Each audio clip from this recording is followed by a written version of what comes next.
So then Goldust tells McMahon his office is further down the hallway. And then sure enough, there's like a toilet stall that says McMahon on it. So nice little bathroom joke there. And McMahon's like, could I have one shred of dignity? And then Festus comes out and hands him a newspaper. That was kind of funny. So, okay, next they show footage of the Triple H Randy Orton feud. Basically with how Orton won the championship, which was awesome at Backlash. How he hit like that huge RKO and then Triple H kicked out. And then he, punts him in the skull, in la cabeza, and beats him. So that was awesome. So, then we get our long Triple H versus Randy Orton last man standing match. And I'll be honest, like, I had started watching this match last night before, like, I had opened at work today, and I fell asleep during it. I admit that I fell asleep during it, but I was kind of tired, so I watched it again. And honestly, it really wasn't a bad match. I mean, like, a lot of people like to complain these guys don't have chemistry, and for the most part, they don't have chemistry, like, in the ring or anything. Not dealing with, separating carbon chains and concocting, catabolism or of something, I'm just talking, wrestling chemistry here. So, but, yeah, I thought these guys had an okay match. I think kind of what it is like if these guys have, like, a normal wrestling match, it's really not very entertaining. Kind of what I was hearing with the WrestleMania main event with these guys. But if they have, like, a stipulation like, street fight rules or something, then it's alright. And what I really like this last man standing match too because like Orton worked on Triple H's leg during the match and that's like, awesome strategy for a last man standing match. And it had some good spots in it too. Like Orton hit an RKO on Triple H on the outside of the ring. And, there was like spine busters on the, steel railing and backdrops on the steel railing and it had a lot of good spots in it, so. There was a really, funny spot in this matchup. Like, Triple H, picked up a ladder, and he was going to charge at Orton with it, and, they were, backstage not backstage, but by the stage area in the back. And, Triple H picks up this ladder, he runs at Orton with it, Orton ducks, and there's, a sound tech guy over there. He gets hit in the face with the ladder and gets knocked out. It was funny, and then, what was funny about that was, Orton, knocked Triple H down, and he just, glares at that, sound tech guy, like he was just gonna, attack him or something. The ref's like, back it up, Orton. It was funny. he's like, what are you doing in the match, It was real funny. So then, Cole says another really random thing. He says, Orton is the apex predator. The apex predator? What is an apex predator?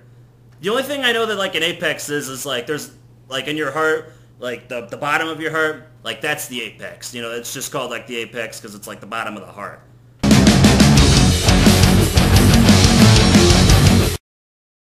So, theoretically, he's saying that Randy Orton is going to steal people's hearts. He's going to steal the bottom of people's hearts. So, everybody lock your doors and lock your windows. Randy Orton could be coming after you! So, Cole had some really weird lines tonight. So, but anyway, the winner of the matchup, it was no contest. Basically, I think what happened was Triple H had pedigreed Orton on the stage or something, and he got up at about 9, but then he fell over or something because his leg was bugging him. So, kind of a no contest. So, but it was a good match. I liked it though, and they gave it a lot of time too. It had 25 minutes. So, props to both guys. I thought. So backstage we had Miz and Maurice, and basically, Miz is trying to talk and hit on Maurice again, and Maurice is like, I don't want to talk to you unless you do something that's impressive, And then Miz is like, oh, don't worry, after I beat John Cena and I own John Cena and he can't see me and blah, blah, blah, And then that's pretty much all he says. And then Maurice is like, whatever, do something impressive. So, again, if Miz beats Cena at the pay-per-view, this kind of could make the storyline interesting, So next we get Donald Trump coming to the ring with Maria and Eve Torres, and both of them were looking smoking hot, especially Maria. She looks awesome in dresses. So basically he makes an announcement that Raw's not going to have a GM. They're going to have a celebrity host every week, and it could be, a famous actor or actress or a WWE champion or something. And then he reminds the crowd, that he's like, I'm providing a commercial-free Raw, and he's like, and, next week it's going to be commercial free too, and that, you know, that Raw is going to be free and blah, blah, blah. And this prompts Vince McMahon to come out, and basically, you know, McMahon saying Trump is nuts or whatever, and that if he keeps doing things the way he is, he's going to be like bankrupt in 6 months or something. So, and then Trump's like laughing about it, you know, because it's kind of like, I guess, Trump's little backstage scheme or something. And then eventually McMahon, you know, pleads with Trump to have Trump sell him Raw back. So McMahon basically is going to pay double what Trump paid to him or something to have the show back. So basically McMahon owns Raw again. So I didn't really much care for this segment, but gotta review it. Oh, and I wrote a little note here. You know, with this whole, like, you know, someone had buying Raw storyline, if they had stretched it further, how awesome would it have been if JBL had bought Raw? They were, you know, I know a lot of people don't like JBL, but on the mic, he's awesome. He would be like such a perfect like Raw GM or whatever, because he's just awesome on the mic. So, you know, just keep him out of the ring. If he was GM, I wouldn't mind that. I'd love to see JBL come back for that. So next we got Michael Cole and Jerry Lawler basically still promoting their little KFC grilled chicken thing, and they still haven't eaten a piece. So again, this whole chicken is wasted. It probably wasn't cooked or something. They plugged John Cena versus The Big Show tonight.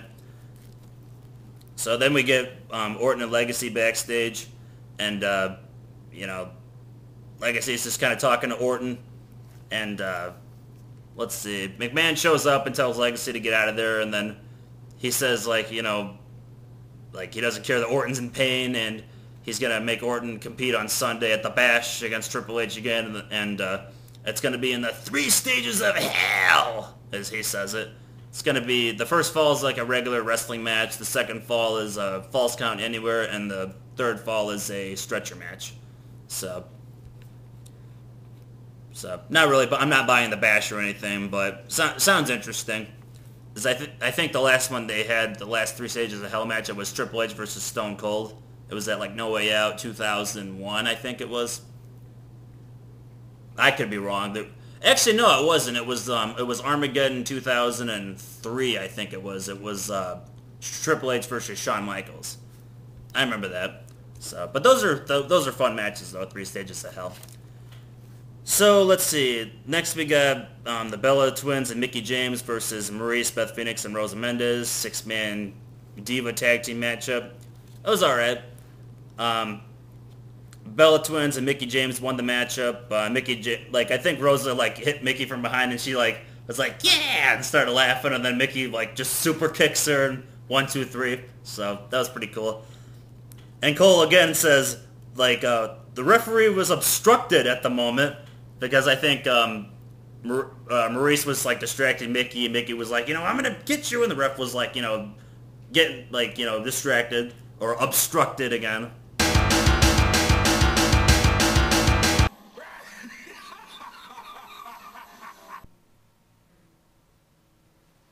Nobody cares about Michael Cole! Nobody cares about Michael Cole!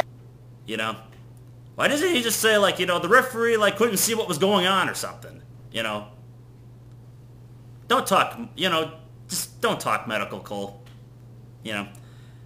So next they show Alfonso Osorio of the Chicago Cubs doing Cena's You Can't See Me. I really don't care. And the funny thing is I live, like, close to Chicago, too, but I don't care. You know, I'm not a baseball fan, and if I was a baseball fan, I would probably be a Sox fan. You know, and I'm sure anybody that's a Cubs fan watching this is going to be like, fuck you, you know, but you know what?